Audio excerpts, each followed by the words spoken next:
So this plant is both an interesting but unfortunately not a great discovery that was made here in Arlington. New County record.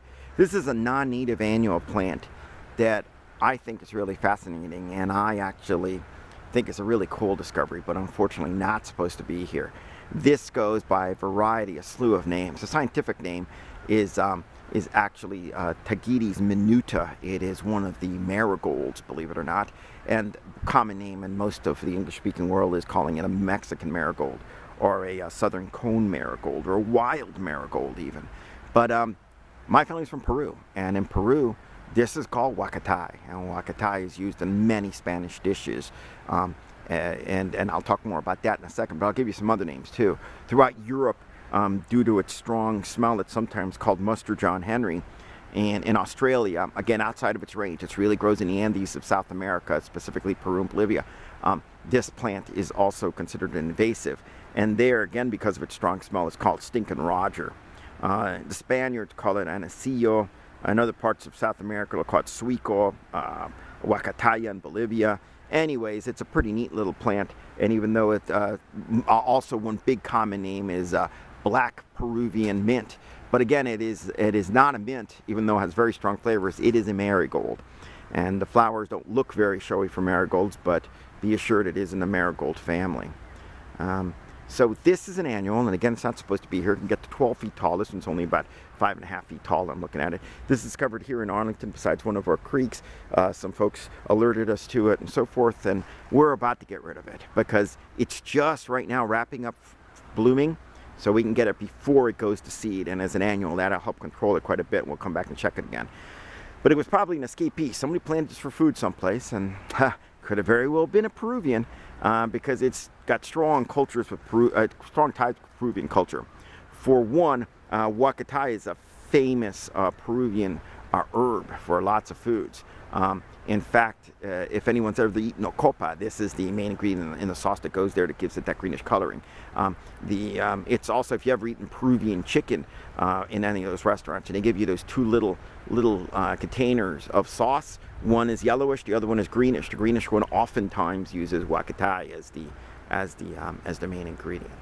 But again, a neat little plant. This is it in flower, but it's way past now. Many of it is just starting to go to seed, and that's where we're going to get it. The leaves are drying, and the leaves are what I'm going to collect, because since we have to destroy it anyways, I'm going to collect as much as I can. Maybe my family can make a sauce out of it. But it's got lots of other uses too. Again, it can be invasive some other places like Australia. Here we don't know, but we're not taking that chance. It's not supposed to be here, and in other places it's established itself, including in Virginia near Jamestown and so forth. So we're going to see about trying to control this one before it gets out of hand. But it can grow tall, 12 feet. It's been used in lots of different things. In fact, because of its strong odors, it was sometimes hung around outhouses, but more importantly around mortuaries and cemeteries to not only for the good smell, but because it supposedly keeps bugs away. And so you would hang it around to keep all the insects away. It does have allelopathic properties, as well as some properties. It exudes certain kinds of chemicals through its roots.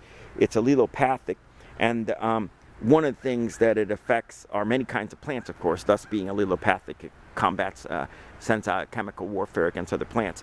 That helps it compete because it can keep other plants from germinating. Surprisingly, some of those are invasive themselves. Celandine, ground mint, maybe even bindweeds, but it affects other things too. It also, like many marigolds, supposedly is really good about combating nematodes. And so it's used in companion plantings like many other marigolds to try to control nematodes. But you can't make it control what you want to, and so it's probably affecting beneficial microbes and other types of things as well. So again, another reason we don't want it around. It's been used in medicine. It's been used for treating skin diseases. It's been used for deworming. You ate a bunch of this stuff, and again, that strong minty stuff is supposed to kill the worms inside of you. Again, it's anti-insect properties. Even for treating hemorrhoids, believe it or not. So this is a universal plant, universal medicinal values. But again, not supposed to be here, and so we're about to get rid of it all before it really goes to seed. And in the meantime, I am going to collect some of the leaves, see if my family can at least make a dish out of it. So here we go. We'll say goodbye to our Mexican marigolds. Or again, if you're from Peru, this is Huacatay. And just unfortunate that it's growing more than it's supposed to here. A new county record for us here in Arlington.